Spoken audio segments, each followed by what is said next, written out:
I would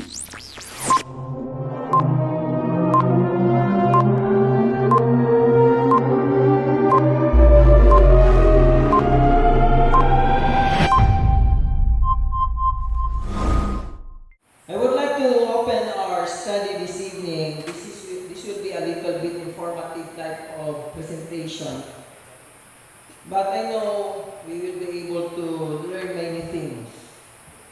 Naman tayo mga ulitawod diri, natay mga dalaga, natay mga couple, but this will help us, This will help us. I would like to quote from Ecclesiastes chapter 4 verse 9.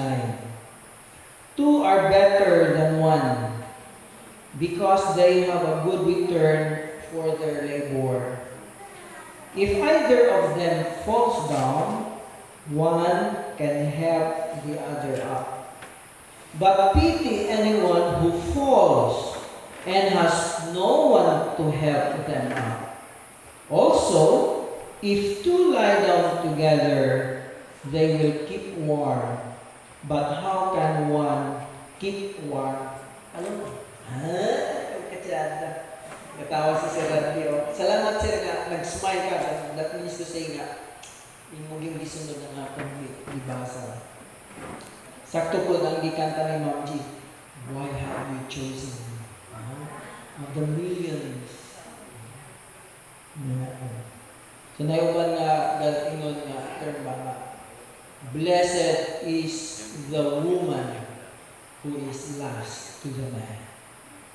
Sakto ba na? O bali? Or blessed is the man who is first to the woman. May saktoan na ba? Blessed is the woman who is last to the man. Last na L-A-S-T. Yeah, blessed is the woman. Blessed is the man who is first to the woman. So this evening, I would like, man ito mga bandalaga dali, wa man nanimba? Ay.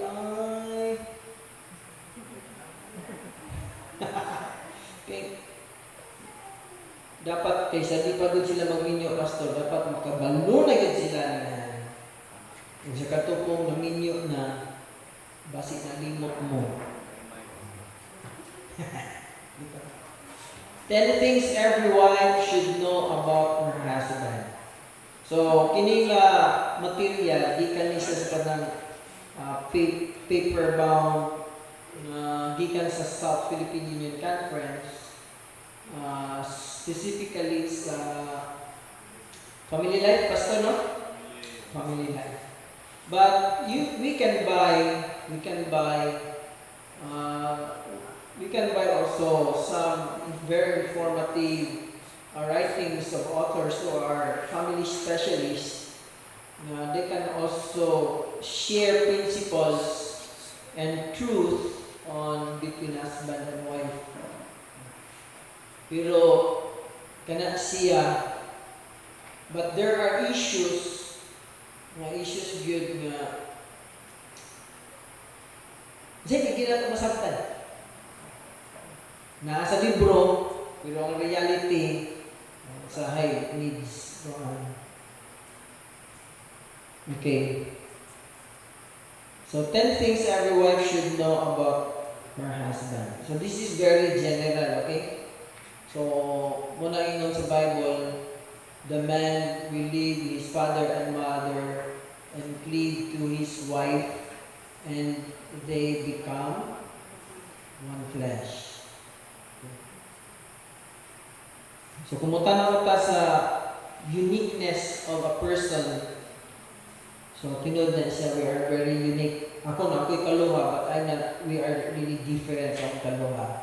There are times na magkapareha mi una-una to tell you na aming istorya mi, magdungan mi nga pareha din ang istorya. So napod to magkapareha po ang among crush, pero lahi gid sa kaysa ako. Lahi po choices, lahi po siya our choice. Of course. So the same is true also na in each of the family we come from, we are really different. So na ay family nga Bibo, Napay family nga mingaw, maminyo ning bigo og mingaw, bingaw.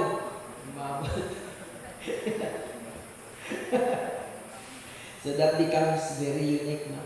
Yan. Si Ma'am G, melancholic kung si Ma'am G, hindi pa sa ako, tabihan kay ko. May kinsa ako mga amigo, fights. Si Ma'am G, lahi. Ang problema lang kay siya magulang, ako manghod. Kaya kaduha naman ko sa magulang, siya kay kinamugulangan. Pero kaya naingon mo yun ang Bible, wife, submit to your husband. Wala siya pala, padaog na. Bitaw. Sige! Number one. Number one for a wife to know about her husband. He is proud to be a man. Lisod po. Kaya ang bana ko, so ka, you are proud to be a man? Lisod po, ingon ang bana na, I don't know. Delikado.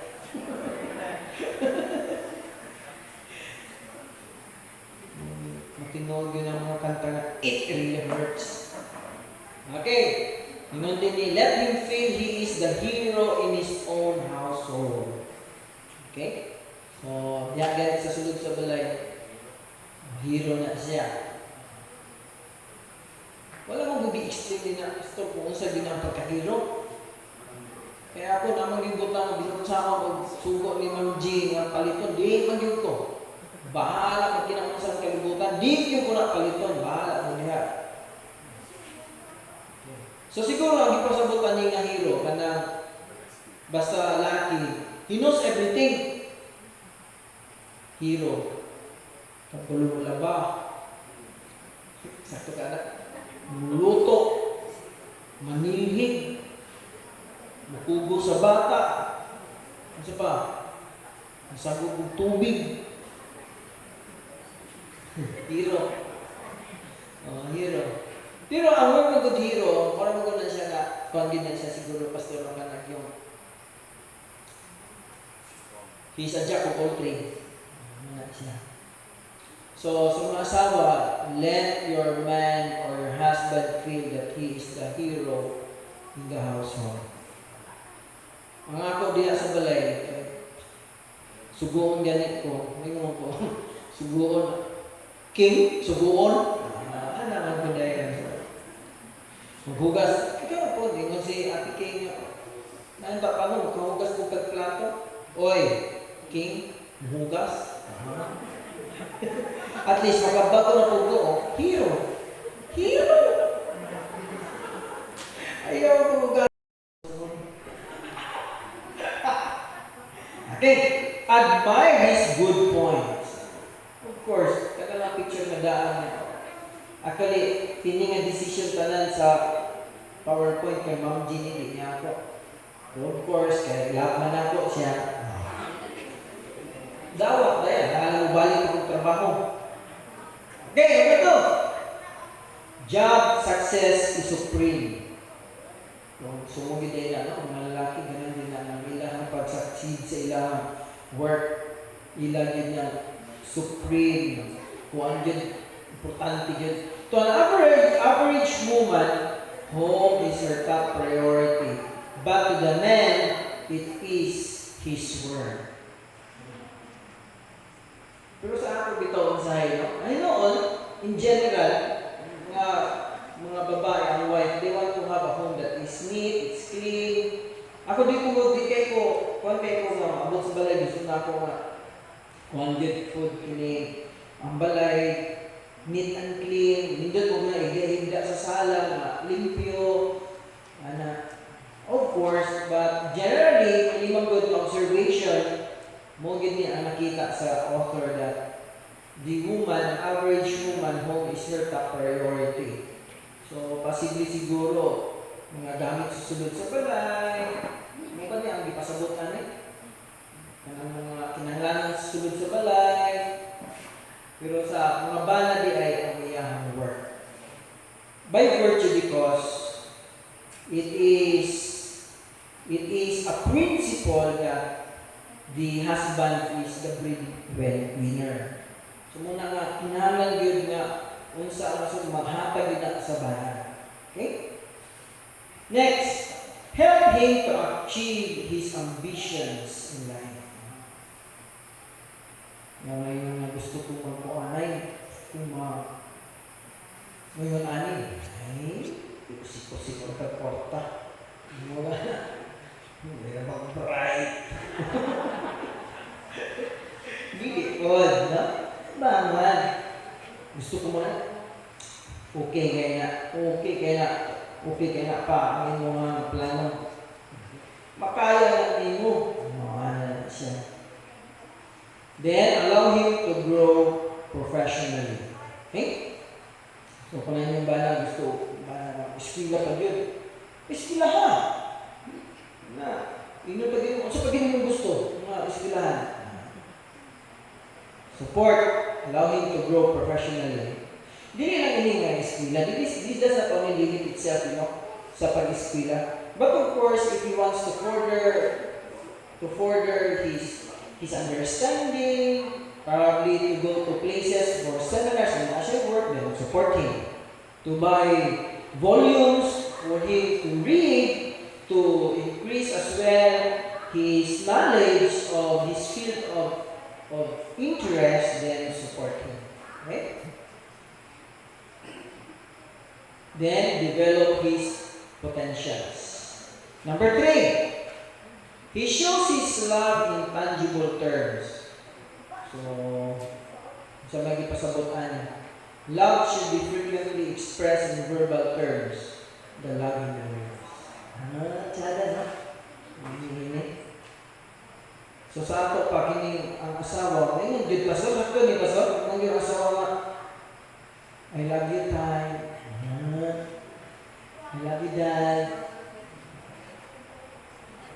You are the word to me.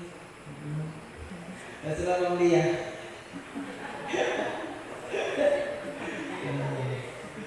Isa, na ba? Love may also be shown in aesthetic terms. Tokens, within. So, palitan ninyo, inyong husband o kanang kuan, kanang hilo. Inyo nang obserbahan mo sa hilig sa inyo sa mga banat. Muna ang inyong ipalit. Para isda. Oo, wala isda. Banta dito, ganyan yung Ma'am G. Sige lang pa eh. Daghan pa mga kag-isda. Agwin, iting pa din ang dalawang gan. Indirect mo na pagsulti nga. Ay, nagkalit. Break, bayat ka. Isa po, bayat ka. Pas, bayat ka kayo kiyo. 98 ba yung grado sa psychology dito sa RMC? Ikaw eh. So, ang wife, may gani, yun ang pinamagkadugay, magkakonsert, okay? Si Ma'am G karon. Sama example, ako na gamitin siya sa ama. Kabalo na si Ma'am G sa akong hilig. Kabalo na sa akong hilig. So, kung mupalit ganin ko, di na siya muangal. Kabalo na siya sa akong hilig. So, sa wife, be observant sa husband o sa mga hilig din. Kana man ko sa ako personally, kung kana man ko paliton ni Ma'am G para nako, lipay kay ko kay mo guna ako hilig gud. Na siya ako hilig. Alang-alang niya akong palitan ko niya kanang panyo. Kabalo na pud si Ma'am G, kung sa ako hilig na brand na panyo. So, ako na sa ginasitan. Ginagid ko ani. Naman di ako uban na ginagid pero siya pinagi brand na ako din ginaganahan. Unsa daw na mabat? Laga ba? Unsa na? Kung kabalo ka. Ha? Ayan. Sige, patay na. Okay.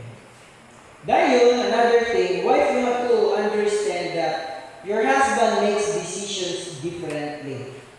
Okay? In solving problem, woman is subjective while man is objective. So, ang kanang ang wife, it is dictated and dominated and influenced by feeling. Samantala ang lalaki, it's more on analysis na. Kung kini ang himuon, kung kini gani, mo ni ang hitabo. Kung kini, mo ni may tabo. Kung kini, mo ni may tabo. Ang babae, lahat mong good. Pagtama niya, kini na yun. Okay, influence mo good siya sa feeling.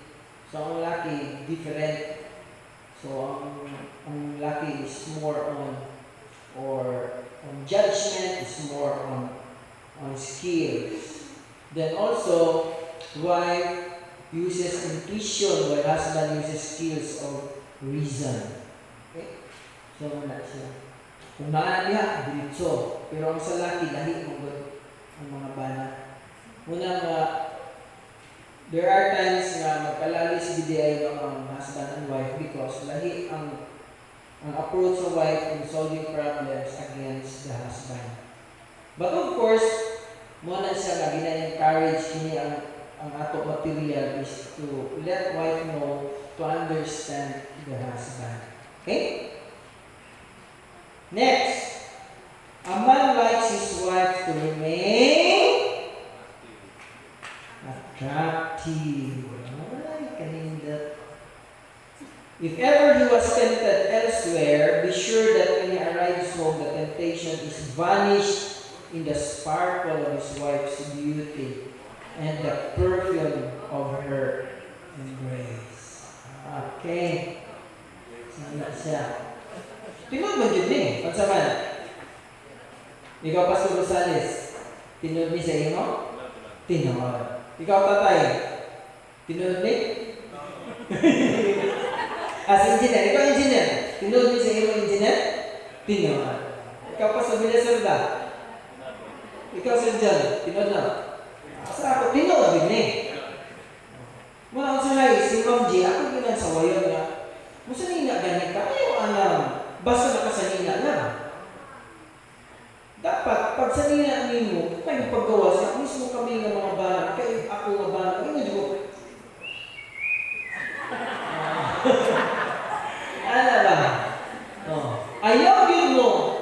Nato one time sa among sa nag-workers meeting iba, dito ko sa Cagayan. Pagkita na ako aning asawa sa pastor. Ngayon dahil ko sa mga barkada, bay, himalapay. Sino man bay? Si Ma'am, nagwapa man, o kalit. Inyo din siya, hilong diya, hilong diya. Sa rin, ito ko, ba't ay kakihirin? Sa wala ko sa day. Ano pumunta na bay? Nang nakakomentar ng mga bay, dili kaya sa inyo na sa una bay, basta ano yung nadali sa kalabin na, dili kaya nagtambo mo workers meeting, may yung asawa. Niya, kung makatambo ka, gitlay. Lipstick pa, lipstick niya, bagaling. Foundation. Nakiyay natin. Nakakagapiyay, mabisa mo na. Ayaw mo pagulat niya, anak. Okay. No? A man likes his wife to remain attractive. Okay. Next, sabi ko pang uman. The man receives visual stimulations. He is easily stimulated by what he sees. Muna nga mapagwapa yun ang wife kay ganan kay mga bala na anak. He is like a gas stove which quickly turns on and swiftly turns off. So kung mag-isgot mo na ay mga turn off, may kayo mga buhay sa anak. Noon sa mga ka, na-turn off ko. So, yung nangyari, so, ang girls na, muna na move on na lang. Kaya yung luto ni Uncle Mansing, siya ng Tibet. Siya, kaya yung uncle na murugin na siya gagawin vision na siya. Pag-abot siya tablado, boundaries. It's like a gas stove which quickly turns on and swiftly turns off. Okay, next. He needs sexual impression. Okay?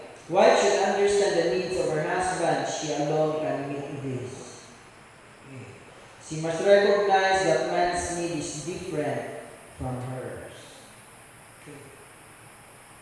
So next, again, importante po biyan. Next, he struggles with Midlife crisis. Uy, sa kanin. Agoy, igo mang kuani. The 40s and early 50s are challenging time for men and women. Pareho-pareho katanan. He gets busy balancing his goals and actual achievements, and if the result is negative, he may experience frustration and depression. Tinubid ko siguro yun, no? Muna yung nila na life begins at 40. Yung nila kay pagabot sa 40, mga bitaw, na naging mga changes sa iya. Kaya na mga gikan pa sa mga 20s, grabe energetic. Pagabot na anak agoy na naging mga diferensya. Okay. Okay na? Then, man secretly welcome encouragement. Di ba ginawa ng bala na encourage ko ba? Kasi magkaya encourage ko ba? Pero ganahan din ang mga husband ay nga i-encourage din sila. In his efforts to maintain his male ego, the average man does not tell his wife that he is bleeding inside. Give him encouragement. So, panagsarili na ng laki nga mapakita nga siya problema kung mahimo gani, maghilumilom lagi pa suno. Lumilom lagi sa biligid na ito yung napakita. Una nga, i-encourage. Si Ma'am G, makamalo mo na siya nga sa puton ko, may problema kay maghilom naman ang kulya sa balay. Labi na kasuko, maghilom naman ako ng suko. Hindi na po magtingog-tingog. But anyhow, let's go back to this. The man secretly welcomed encouragement. So mga wife, ang laki, dito ganyan mo tingog. Hindi mo dito nga, parang siya may problema pa. Pag nagsabi kayo yung laki ngayon, may problema. Siguro extreme na kayo na may tabuo kung yun ang laki na. But generally, muna siya ang cluster. Man secretly welcome encouragement. Give him support and assurances. Next is, he is sensitive to TLC. Tender, loving care. Wow. So, sabi niya, unfortunately, some men are uncaring and unkind, but if given enough time, the constant dripping of love and care will wear away the stone of indifference. So, kinanglanan din ninyo. So, saan mo na sa inyo mga wife, kung saan na ang inyong ginahin mga tender loving care na inyong ginakag sa husband?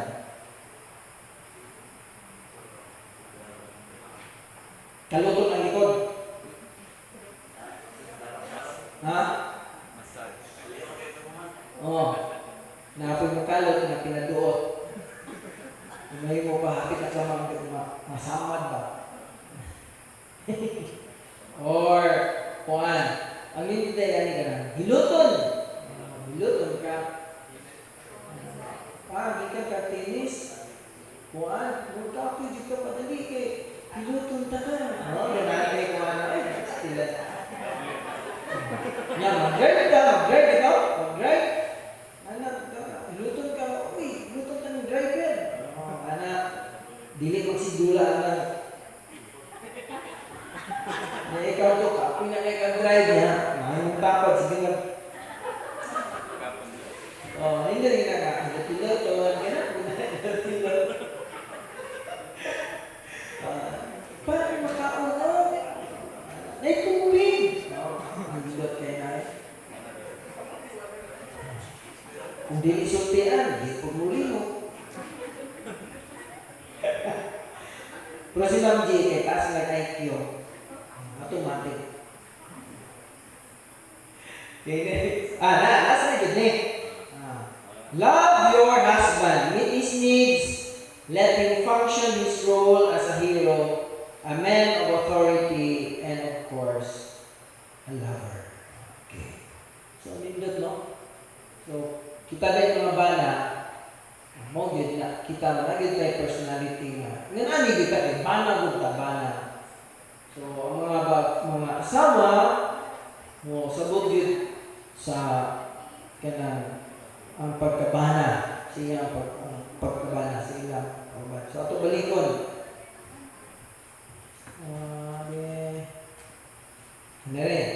So number one, he is proud to be a man. Then number two, job success is supreme. Okay? Number one, yun ang nila ilang job. So naturally, we have to give support.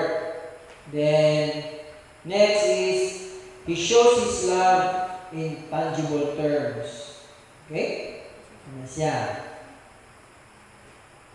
He makes decision differently.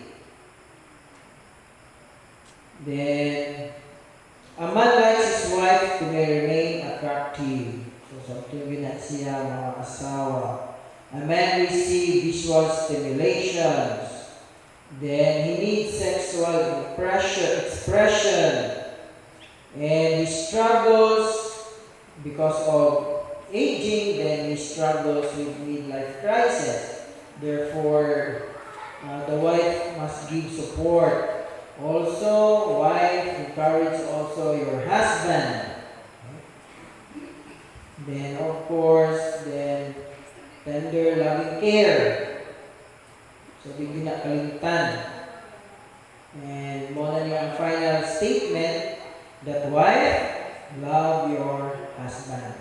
Meet his needs, let him function his role as a hero, a man of authority, and of course, a lover. So ako balik itong pagbasa ng Ecclesiastes 4 verse 9. Two are better than one because they have a good return for their labor.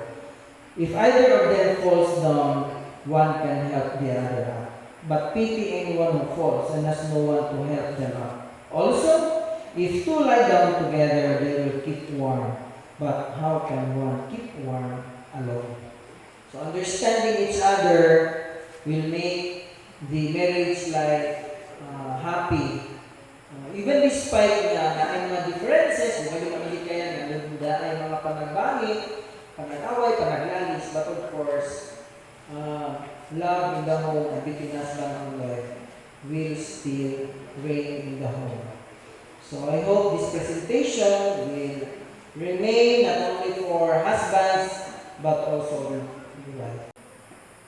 Love at home for our closing song. Shall we all stand?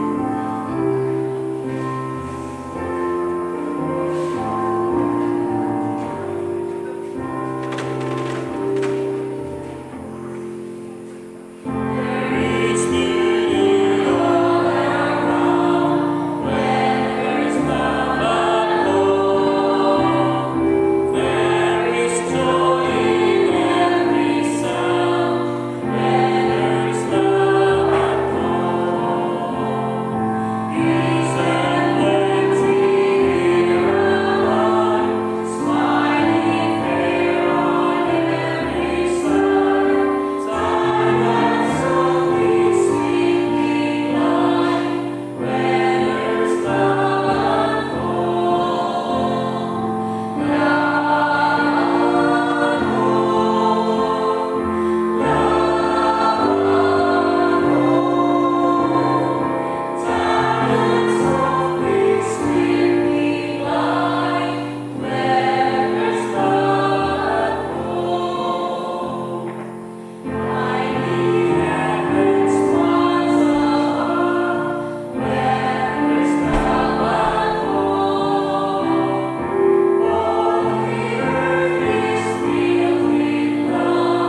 this evening. And thank you as well, dear Lord, for giving us our wife to encourage us to be our help meet, dear Lord, in all that we do. Heavenly Father, as we part ways this evening to our respective abode, please be with us and preserve our life as we take our rest. Wake us up tomorrow, dear Heavenly Father, so that we can come back and praise your name this holy Sabbath day. Thank you for hearing our prayers and accepting our worship. In Jesus' name I pray. Amen. Happy Sabbath, everyone. Okay, Lord's tayo. your baby.